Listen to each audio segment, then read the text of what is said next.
तो समाजवादी पार्टी पर सीएम योगी का निशाना साधा गया है। नया जातीय संघर्ष शुरू करने की यहां पर कोशिश की जा रही है। सीएम योगी आदित्यनाथ ने यह हमला बोला है। साथ ही कहा है कि सपा और कांग्रेस जातीय संघर्ष शुरू कर रही है। समाजवादी पार्टी के विधायक छत्रपति शिवाजी का अपमान करते हैं। ये लोग औरंगजेब का महिमा मंडन करते हैं। या फिर बाबा साहब के नाम पर चलने वाली अन्य अनेक योजनाओं को प्रभावी ढंग से क्रियान्वयन करने का काम यह भारतीय जनता पार्टी की है। और इसीलिए उन सभी विकास के मुद्दों से, लोक कल्याणकारी मुद्दों से, सामाजिक न्याय के इन महापुरोधाओं के प्रति किए गए सम्मान के मुद्दे से ध्यान भटकाने के लिए आज समाजवादी पार्टी और कांग्रेस देश के अंदर और प्रदेश के अंदर जातीय संघर्ष नया प्रारंभ करने का प्रयास कर रही है। और यह जातीय संघर्ष किस रूप में? आपने देखा होगा, समाजवादी पार्टी का एक विधायक महाराष्ट्र के अंदर छत्रपति शिवाजी महाराज का अपमान करता है और औरंगजेब का महिमा मंडन करता है। समाजवादी पार्टी का एक सांसद प्रदेश में महाराणा सांगा का अपमान करता है और विदेशी आक्रांता जिसने राम जन्मभूमि के मंदिर को तुड़वाया था उस बाबर का महिमा मंडन करता है। समाजवादी पार्टी के मुखिया स्वयं लौह पुरुष सरदार वल्लभ भाई पटेल का अपमान करते हैं और देश तोड़क जिन्ना, जिस जिन्ना के कारण पाकिस्तान में हिंदू मारे जा रहे हैं, काटे जा रहे हैं, बांग्लादेश के अंदर जिस जिन्ना के कारण आज भी दलित हिंदुओं के साथ निर्मम अत्याचार हो रहे हैं, उस जिन्ना का महिमा मंडन समाजवादी पार्टी कर रही है। बहनों और भाइयों, यह वही कुत्सित मानसिकता है जो दलितों का, गरीबों का, वंचितों का हित नहीं होने देना चाहती है। सबका साथ और सबके विकास के अभियान को प्रभावी ढंग से आगे नहीं बढ़ने देना चाहती है, क्योंकि सबका साथ और सबका विकास का अभियान आगे बढ़ेगा तो मेरा विकास हो, मेरे परिवार का विकास हो, यह अभियान बेनकाब हो जाएगा। और उस अभियान से बचाव के लिए ये लोग तमाम प्रकार की कुत्सित चेष्टाएं कर रहे हैं, लेकिन हमें सावधान और सतर्क रहकर के। एक बड़ी खबर आपको बता दें दिल्ली से, जहां के मुस्तफाबाद में बिल्डिंग हादसे में इस वक्त एक बड़ी और सुखद खबर सामने आ रही है। हादसे के 9 घंटे बाद एक महिला को मलबे से जिंदा बाहर निकाला गया है। ये बड़ी जानकारी मिल रही है और ये बेहद राहत वाली खबर भी है। मलबे से एक महिला को सुरक्षित बाहर निकाला गया है। हादसे के 9 घंटे के बाद मलबे से सुरक्षित महिला को बाहर निकाला गया। महिला ने हाथ जोड़कर एनडीआरएफ के लोगों का शुक्रिया अदा किया। आपको बता दें कि कल रात 2:40 पर 4 मंजिला इमारत गिरी थी और ये तब की तस्वीरें भी आपको हम दिखा रहे हैं। मलबा हटाया जा रहा है, हाथ जोड़कर कैसे महिला जो एनडीआरएफ की टीम है उनको शुक्रिया अदा करती हुई नजर आ रही है। मलबा लगातार हटाने का प्रयास किया जा रहा था और 9 घंटे बाद महिला को मलबे से सुरक्षित बाहर निकाला गया। तस्वीरों में आप देख सकते होंगे कि एनडीआरएफ की टीम उन तमाम लोग जो फिलहाल उसमें फंसे हुए थे उनको निकालने की जो जद्दोजहद है वो लगभग 3 से 4 घंटे में की जा रही है। लेकिन आप देखिए तस्वीरों में कि एक बॉडी फिलहाल रेस्क्यू की गई है। जो तस्वीरों में आप देख रहे होंगे ये एक बॉडी फिलहाल रेस्क्यू की गई है जो ऑक्सीजन सिलेंडर लगा हुआ है। लेकिन चूंकि 4 से 5 घंटे फिलहाल ये जो अभी तक रेस्क्यू है वो चला है, जिसमें एक बॉडी फिलहाल रेस्क्यू की गई है। फिलहाल उस बॉडी को लेकर एम्बुलेंस में लेकर जाया जा रहा है और देख सकते हैं कि एनडीआरएफ की टीम जो है वो फिलहाल लेकर जा रही है और सीधे आपको तस्वीरें दिखाया जा रहा है। इस पूरी कवायद में कहीं ना कहीं एनडीआरएफ की जो टीम है वो लगी हुई है और इस पूरी कवायद में आप ये देख रहे होंगे कि जो बॉडी है वो फिलहाल यहाँ से लेकर जो टीम है वो निकली है और अब फिलहाल उसको एम्बुलेंस में लेकर जाया जा रहा है। कल रात 2:40 पर ये 4 मंजिला इमारत ढह गई। भरभरा कर गिर गई, मलबा ही मलबा नजर आया। 4 लोगों की मौत हो जाती है। आशंका व्यक्त की जा रही थी कि 8 से 10 लोग यहां पर फंसे हुए हैं और मलबे को हटाया गया। और एक सुखद खबर बीच में अब सामने आई है कि एक महिला को सुरक्षित बाहर निकाला गया है। दिल्ली के सीलमपुर में 17 वर्षीय युवक कुणाल की हत्या के सिलसिले में दिल्ली पुलिस ने लेडी डॉन जिक्रा को गिरफ्तार कर लिया है। बता दें आपको कि जिक्रा के अलावा पुलिस ने 3 अन्य लोगों को भी हिरासत में लिया है। उनसे पुलिस की टीम लगातार पूछताछ कर रही है। हालांकि कुणाल की हत्या के मामले में एक और आरोपी साहिल, वो अभी तक फरार है, अभी तक पुलिस की गिरफ्त से दूर है।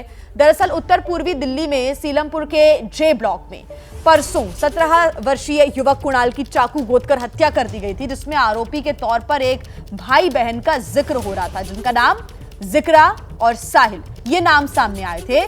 जिक्रा पुलिस के गिरफ्त में है, साहिल की तलाश लगातार जारी है। तो कुणाल हत्याकांड में इस वक्त का एक बड़ा अपडेट भी हम आपको दे दें। 4 जगहों पर दिल्ली पुलिस ने छापामार कार्रवाई की है। दिल्ली पुलिस की टीम जांच के लिए लगातार कार्रवाई कर रही है। छापामार कार्रवाई की गई है। पुलिस ने जांच के लिए इस वक्त 10 टीमों का गठन किया है। मोबाइल लोकेशन के जरिए साहिल की तलाश की जा रही है और जिक्रा से पूछताछ दिल्ली की पुलिस लगातार कर रही है। और जिक्रा की निशानदेही पर उन अन्य आरोपियों तक पहुंचने की कोशिशें भी पुलिस की तरफ से लगातार जारी हैं। जिक्रा लेडी डॉन, जिसके कनेक्शन है हाशिम बाबा गैंग से भी रहे हैं। हाशिम बाबा की जो पत्नी है जोया, उनकी बाउंसर रह चुकी है, उसकी बाउंसर के रूप में काम कर चुकी थी जिक्रा और अपना खुद का गैंग बनाना चाहती थी। सुशील पांडे हमारे साथ जुड़े हुए हैं, साथ ही मदीहा भी हमारे साथ जुड़ गई हैं ज्यादा जानकारी के साथ। सुशील, 10 टीमें यहां पर पुलिस की तरफ से गठित कर दी गई हैं। 4 जगहों पर पुलिस ने छापामार कार्रवाई की है। कार्रवाई से जुड़ा अपडेट दें। जी देखिए, सीधे तौर पर जिया दिल्ली पुलिस की जो टीमें हैं, 10 टीमें बनाई गई हैं और दिल्ली पुलिस की 10 टीमें लगातार इस पूरे ऑपरेशन को अंजाम तक पहुंचाने में लगी हैं। जो हमें अभी जानकारी मिली है, उस जानकारी के मुताबिक 4 से 5 जगह पर दिल्ली पुलिस ने अभी थोड़ी देर पहले दबिश की है, क्योंकि साहिल के मोबाइल लोकेशन को भी ट्रेस किया जा रहा है। क्योंकि जिस तरह से जिक्रा से पूछताछ की जा रही है, उस पूछताछ में तमाम चीजें सामने निकल कर आ रही हैं और उसी आधार पर दिल्ली पुलिस आगे बढ़ रही है।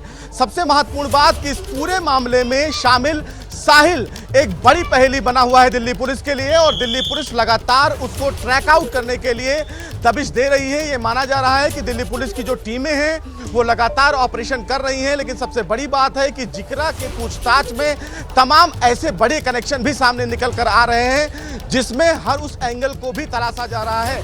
हाशिम बाबा गैंग से जुड़ी हुई थी ये पूरी जिक्रा और जिया से भी इसके ताल्लुक थे। तो जिस तरह से ये उस पूरे सीलमपुर इलाके में अपने गैंग को ऑपरेट कर रही थी, उसी गैंग के मद्देनजर जो एक फिलहाल वहां का लोकल बदमाश था, उसके साथ भी इसका विवाद था और इसी के मद्देनजर इस पूरी घटना को अंजाम दिया गया। लेकिन दिल्ली पुलिस ने अभी तक जो जांच की है, उस जांच में मोबाइल लोकेशन के साथ साथ कौन लोग उसके साथ शामिल थे, जिन्होंने कुणाल को बुलाने में उस जगह पर उनकी मदद की, क्योंकि जिस तरह की चीजें सामने निकल कर आ रही हैं उसमें यह कहा गया है कि पहले उससे बातचीत की गई और उसके बाद वहां पर बुलाया गया। 3 से 4 लोगों के शामिल होने की आशंका फिलहाल जताई जा रही है, लेकिन इलाके के लोगों ने नाम जिक्रा और साहिल का लिया है। जिया, तो निश्चित रूप से साहिल एक अभी बड़ी पहेली बना हुआ है। बिल्कुल, साहिल तक पहुंचने की कोशिश पुलिस की टीम्स कर रही है। सुशील, आप हमारे साथ बने रहिएगा। तो कुणाल हत्याकांड से लेकर अब तक की कार्रवाई पर आपको पूरी रिपोर्ट हम दिखाते हैं। तमंचों के साथ वीडियो बनाने वाली जिक्रा, पुलिस की गिरफ्त में चेहरा ढकी जिक्रा। ये 2 तस्वीरें आपकी टीवी स्क्रीन पर हैं। सीलमपुर हत्याकांड की मास्टरमाइंड कही जा रही जिक्रा को पुलिस ने 24 घंटे के भीतर गिरफ्तार कर लिया। गुरुवार दोपहर कुणाल की हत्या की गई थी। घर वालों ने आरोपी साहिल और उसकी बहन जिक्रा का नाम लिया था, जिसके बाद पुलिस को जिक्रा की तलाश थी, जो कल शाम जाकर पूरी हुई। जिक्रा आर्म्स एक्ट के मुकदमे में जेल में बंद थी। 15 दिन पहले ही वो जेल से छूटकर बाहर आई थी।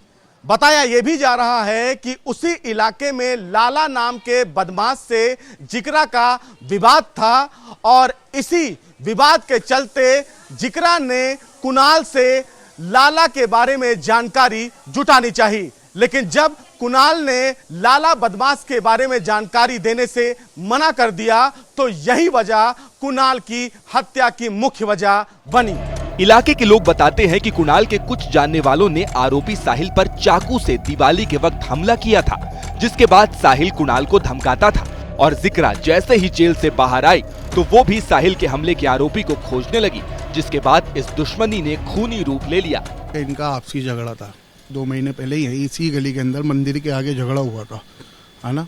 उसके अंदर एक बच्चे के 9-10 टाके आए थे, वो साहिल था जिनने मारा है। किसने मारा था उसके साहिल के 2 महीने पहले? वो उन लड़कों का नाम नहीं आता, लेकिन हाँ ये आपसी में एक भाई थे, भाईचारा था इनका। ये सगे भाई नहीं थे, लेकिन जो लड़का मरा उसके सगे भाई नहीं थे। वो आज 2-3 साल पहले की लड़ाई थी, हाथापाई हुई थी बच्चों में, फिर वो इस रूप में आ गई है। उन्होंने पहले चाकू मार दिया था, फिर इसने उनको मार दिया था दिवाली पे। अब वो जो थे उन्होंने कहा कि हम इसका बदला लेंगे और बड़े पैमाने पे लेंगे, तो इस कारण उसका मर्डर कर दिया इन्होंने। आस पड़ोस के लोगों की माने तो यह दावत की कहानी पुरानी है, लेकिन पुलिस ने अब तक इस पूरे हत्याकांड में खुलासा नहीं किया है। लेकिन अगर ये झगड़ा पुराना है तो फिर जांच का दायरा भी बढ़ेगा और पुलिस इस मर्डर केस की तह तक पहुंचने की कोशिश करेगी। जिक्रा से पुलिस पूछताछ करेगी और कुणाल की हत्या क्यों की गई है इसकी वजह भी जानना चाहेगी। लेकिन जब तक इस पूरे मामले में मुख्य आरोपी साहिल गिरफ्तार नहीं होता, तब तक इस पूरे हत्याकांड से पर्दा उठना मुश्किल है। एबीपी न्यूज संवाददाता मदीहा खान ने कल कुणाल की मां से इस बारे में पूछा था। बच्चों में झगड़ा होता है, इसी वही मौका रख ली थी उन लोगों ने। इनका आपस में झगड़ा हुआ था, मेरा बच्चा देख रहा होगा। लड़ाई झगड़े में आपस में जैसे आप खड़े हो, लोग सब खड़े हो जाते हैं, ऐसे मेरा बच्चा खड़ा था तो उसने मेरे बच्चे को दांत में रख लिया, उन्होंने मेरे बच्चा में हट दिया।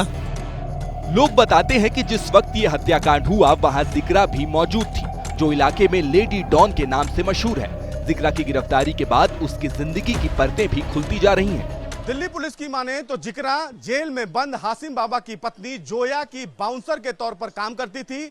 हालांकि अधिकारियों के मुताबिक जब जोया जेल में चली गई तो जिक्रा ने इलाके में अपना गैंग अलग से शुरू कर दिया और उस गैंग में शामिल तमाम लोगों के साथ पूरे इलाके में अपना दबदबा मनाने लगी। इलाके में खौफ बनाए रखने के लिए हथियार लहराते हुए फोटो वीडियो सोशल मीडिया पर डालती थी। बताया जाता है कि जिक्रा के गैंग में 15 से ज्यादा लोग हैं। बताया जाता है कि जोया उसे हथियार दिलाने में मदद करती थी। जोया की गिरफ्तारी के बाद उसी की निशानदेही पर जिक्रा के घर से हथियार बरामद हुए, जिसके बाद जिक्रा पकड़ी गई थी। जमानत पर छूटने के बाद जिक्रा लौटी और सबसे पहले इलाके में दबदबा बनाने के लिए इस वारदात को अंजाम दिया। पुलिस की तरफ से 10 टीमों का गठन किया गया है। 4 जगहों पर पुलिस ने छापामार कार्रवाई की है। लगातार पुलिस अपना इन्वेस्टिगेशन आगे बढ़ा रही है। ताजा अपडेट्स ले लेते हैं, हमारे सहयोगी हमारे साथ लगातार ग्राउंड जीरो से बने हुए हैं। मदीहा, आपका रुख करूंगी क्योंकि आपने परिवारजनों से बातचीत की है। जिस इलाके में आप हैं उस इलाके में कुछ देर पहले पुलिस की टीम भी पहुंची थी, परिवार वालों से बात की थी, न्याय का भरोसा भी दिलाया गया था। लेकिन सबसे बड़ा सवाल, साहिल कहां पर है? 2 दिन बीत जाने के बाद भी अब तक साहिल पुलिस की गिरफ्त से दूर है। बिल्कुल ये सवाल बड़ा है और यही सवाल बना हुआ है क्योंकि एक हत्या हो जाती है और जो मुख्य आरोपी है वो फिलहाल अभी पुलिस की गिरफ्त से दूर है। तो जाहिर सी बात है सवाल बहुत सारे खड़े हो रहे हैं। इसमें सवाल हम भी कर रहे हैं, लेकिन सबसे बड़ी चीज़ परिवार सवाल कर रहा है क्योंकि वो चाहता है कि जल्द से जल्द इसमें गिरफ्तारी हो और उनको इंसाफ मिले। उनके बेटे की हत्या हुई है, वो इंसाफ की मांग कर रहे हैं। लेकिन जहाँ इस वक्त हम मौजूद हैं, ये लोकेशन बताना बेहद ज़रूरी हो जाता है। हम मौजूद हैं खास उस लेडी डॉन जिक्रा के घर के सामने। वो लेडी डॉन जिसका बार बार इस पूरे केस में जिक्र हो रहा है, उसके जिक्र की वजह यह है कि जो मुख्य आरोपी साहिल है उसकी बहन है, इलाके में काफी ज्यादा मशहूर है। किस मामले में? इसमें कि वो हथियार लेकर घूमती है, लोगों को डराती है, धमकाती है और वो तस्वीरें सोशल मीडिया पर जो उसकी डली हुई हैं उससे काफी कुछ बयान होता है। देखिए ये वो घर है, दूसरी मंजिल जहां पर जिक्रा रहती थी, लेकिन बताया ये जा रहा है आसपास से जो जानकारी मिली है कि वो यहाँ पर परिवार के साथ नहीं रहती थी, परिवार किसी दूसरी जगह रहता था। साहिल भी यहाँ नहीं रहता था, लेकिन वो जिक्रा जो अभी पुलिस की गिरफ्त में है, जिससे लगातार पुलिस ढूंढने की कोशिश कर रही है, जिसकी जानकारी से पुलिस साहिल को ढूंढने की कोशिश कर रही है, उसी जिक्रा का ये घर है। और फिलहाल यहाँ पर भी पुलिस जो है वो आसपास तैनात है, नजर इस घर पर भी बनाए हुए हैं। सबसे बड़ी बात तो ये है कि जिक्रा इसमें क्या अहम भूमिका निभा सकती है साहिल तक पहुंचने में, क्योंकि हो सकता है जिक्रा कुछ ऐसा इनपुट पुलिस को दे दे जिससे साहिल तक पहुंचना पुलिस के लिए आसान हो जाए। फिलहाल 10 टीमें बन चुकी हैं, पुलिस की जांच जारी है, कई जगहों पर दबिश जो है वो पुलिस डाल चुकी है। साथ ही साथ परिवार वाले, उनके बीच में मातम भी है और साथ ही गुस्सा भी है, क्योंकि उनका कहना है कि ये इलाके में पहला मामला नहीं है, पुलिस की कार्रवाई में हमेशा देरी होती है। तो सवाल पुलिस प्रशासन पर, दिल्ली पुलिस पर भी खड़े हो रहे हैं। लेकिन इस पूरे मामले में किस तेजी से पुलिस काम करेगी, कहां तक पहुंचेगी और हत्याकांड क्यों हुआ और उसमें क्या जिक्रा भी इन्वॉल्व थी या फिर कौन कौन लोग साथ में थे साहिल के, क्योंकि ये एक आदमी का काम नहीं है। साहिल के साथ कई लोग मौजूद थे जब चाकू गोदकर जो कुणाल है 17 साल का, उसकी हत्या की गई। तो आसपास के लोगों में गुस्सा है और जाहिर सी बात है आसपास की तस्वीरें भी एक बार दिखाएं आप, क्योंकि आपने सुबह भी बताया था कि इलाके में तो शांति है, लेकिन ये बहुत जरूरी है कि यहाँ पर वैसी स्थितियां दोबारा ना बने, क्योंकि लोगों का भी यही कहना था कि पहले भी ऐसी घटनाएं यहाँ पर होती रही हैं, आए दिन ऐसी घटनाएं हुई, लेकिन कोई ठोस कार्रवाई नहीं हुई। आप मुझे पूरा एक बार इलाका दिखाएं, कोशिश करें। देखिए, सीलमपुर का वो इलाका जो कि मेन रोड से सबसे करीब जे ब्लॉक का इलाका है, पूरा इलाका बिल्कुल आपको दिखाते हैं। देखिए, मेन रोड से सबसे पहले ये सर्विस लेन जहां पे ये घर बने हुए हैं और उसी घर में एक घर जहां जिक्रा रहती थी। उसके अलावा ये देखिए आपको पूरी रोड दिखाई देगी और इन्हीं रोड्स के अंदर तंग गलियां हैं, पतली तंग गलियां हैं जो कि अंदर जाती हैं। अगर हम किसी एक गली की तरफ आपको लेके जाएं तो वो भी आपको दिखाते हैं।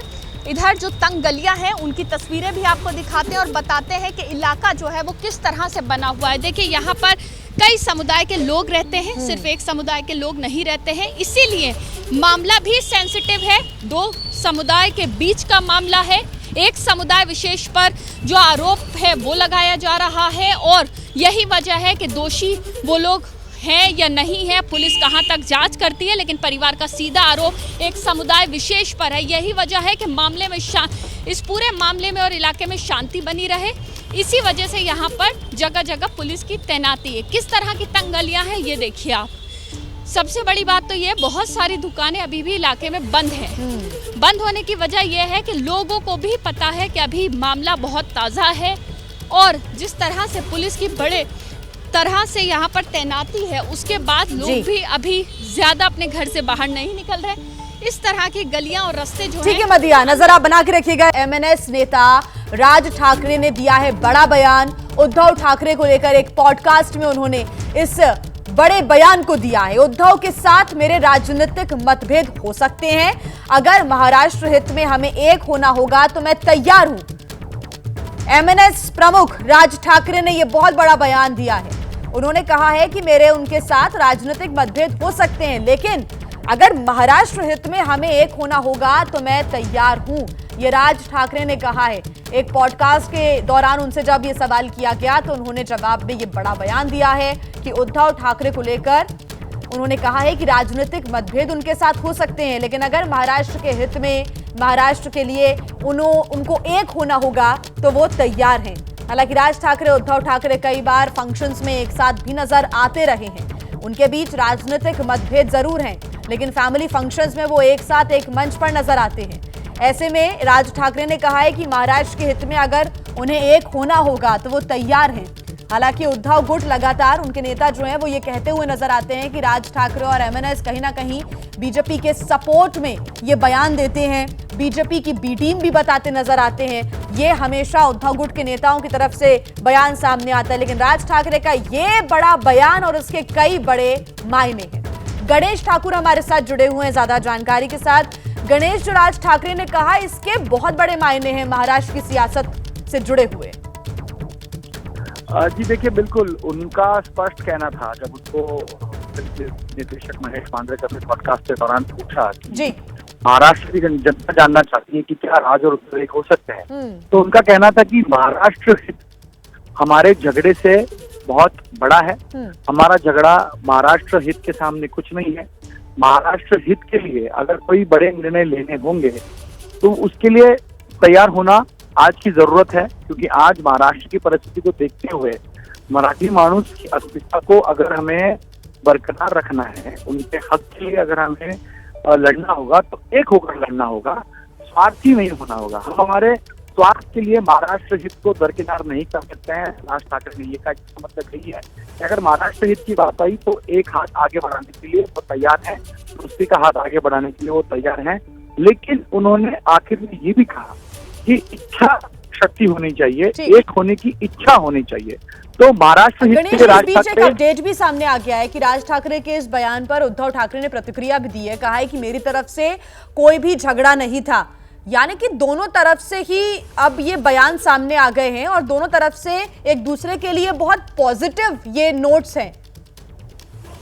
जी बिल्कुल, देखिए दोनों ही तरफ से, क्योंकि भाजपा के साथ उद्धव ठाकरे थे, तब उद्धव ठाकरे भाजपा से अलग होने के बाद आज भाजपा ही उनका एक नंबर का शत्रु है। दूसरी तरफ देखे तो राज ठाकरे एक समय भाजपा के खिलाफ खड़े थे, लेकिन अब 2024 के चुनाव के बाद से हमने देखा कि हिंदुत्व की राह पर चलने के बाद वो भाजपा के करीब गए, लेकिन विधानसभा में वो भाजपा के साथ नहीं आ सके। तुरंत बाद ही उन्होंने लगातार भाजपा पर हमला बोलना शुरू किया और अब महाराष्ट्र में मराठी बनाम हिंदी भाषा या हिंदी भाषिक उत्तर भारतीय, ये एक विवाद या वाद वापस से शुरू हुआ है। ऐसी स्थिति में महाराष्ट्र में मराठी अस्मिता की बात करते हुए राज ठाकरे उद्धव ठाकरे के सामने हाथ रख रहे हैं या हाथ बढ़ा रहे हैं, और उद्धव ठाकरे भी उसको रेसिप्रोकेट कर रहे हैं या एक पॉजिटिव इशारा दे रहे हैं कि मेरे इस तरह से कोई झगड़ा था नहीं, अगर एक होना है तो आप इसकी पहल कर सकते हैं। लेकिन आपको बता दूं कि इससे पहले भी 2 से 3 बार दोनों भाई मराठी अस्मिता के मुद्दे पर ही एक साथ होने की कोशिश, कवायद शुरू की थी उन्होंने, लेकिन वो आगे बात नहीं बढ़ सकती। और यही बात राज ठाकरे कह रहे हैं, इच्छा है क्या, इच्छा होगी तो हम एक हो सकते हैं, यानी इच्छा बनाना बहुत जरूरी है। दोनों तैयार दिख रहे हैं और ये राजनीति का हिस्सा है। देखिए भाजपा जिस तरह एक क्लियर मैंडेट लेके महाराष्ट्र में आई है और भाजपा की तैयारी 2029 में अकेले दम पर चुनाव जीतकर अकेली पार्टी की सत्ता लाने की कोशिश है। यानी जो क्षेत्रीय राजनीति करने वाली पार्टियां हैं, जैसे राज ठाकरे, उद्धव ठाकरे, एनसीपी, ये तमाम लोगों को दिख रहा है कि भाजपा पूरा महाराष्ट्र काबिज करने के लिए पूरी ताकत लगाएगी और अकेले चुनाव लड़ेगी। तो ऐसे में क्षेत्रीय दलों का वर्चस्व कम होगा या खत्म होगा। ऐसी स्थिति में दोनों ठाकरे अगर जुड़ते हैं तो मराठी के मुद्दे पर एक होकर भाजपा को बड़ी चुनौती दे सकते हैं, दोनों भाइयों को पता है। लेकिन आखिर बात वही होती है कि क्या इच्छा है, क्या पार्टी मानेंगे, क्या दोनों भाइयों के बीच में जो पॉलिटिक्स चल रहा है वो दरकिनार सिर्फ और सिर्फ मराठी अस्मिता के लिए किया जाएगा। तो फिलहाल तो दिख रहा है कि हाँ, दोनों बयानों से ऐसा लग रहा है इनडायरेक्टली रूप से कहीं ना कहीं हाथ बढ़ाने की कोशिश है। और अब खबर है तेलंगाना से। हैदराबाद में पानी सप्लाई की पाइप टूट गई, जिसके बाद कई फीट तक पानी का फव्वारा उठता हुआ नजर आया। काफी देर तक नेशनल हाईवे 65 पर ट्रैफिक को रोकना पड़ा। ये तस्वीरें आप देख रहे हैं, कई फीट ऊंचा ये पानी का फव्वारा आपको नजर आ रहा है। अधिकारियों का कहना है कि अगले कुछ दिनों तक पानी सप्लाई में परेशानी आ सकती है। ये हैदराबाद की तस्वीरें आप देख रहे हैं, जहां पर पानी की पाइप फट गई और उसकी वजह से कई फीट ऊपर तक पानी उठता हुआ नजर आ रहा है। यह फव्वारा बन गया और इसी वजह से लोगों को अब कुछ दिनों तक पानी की समस्या से दो चार होना पड़ सकता है। नेशनल हाईवे 65 पर इसकी वजह से ट्रैफिक को रोकना भी पड़ा और ये तस्वीरें आप देख रहे हैं, काफी ऊंचाई तक ये पानी उठता हुआ नजर आ रहा है। कई फीट तक पानी ऊपर उठ गया, पानी की पाइपलाइन फट गई, जिसकी वजह से ये तस्वीरें सामने आई हैं। ऊपर तक पानी उछलता हुआ उठता हुआ दिख रहा है। कई दिनों तक अब लोगों को पानी सप्लाई में परेशानी आ सकती है, अधिकारियों ने कहा है। यानी कि जब तक इस पूरी पाइपलाइन की मरम्मत नहीं हो जाती तब तक कम से कम लोगों को पानी की समस्या से दो चार होना पड़ेगा। तस्वीरें आप देख रहे हैं, नेशनल हाईवे 65 के बगल से निकल रही ये पाइपलाइन फट गई और इसकी वजह से काफ़ी पानी भी यहाँ पर फैलता हुआ फव्वारे की तरह उठता हुआ नजर आ रहा है।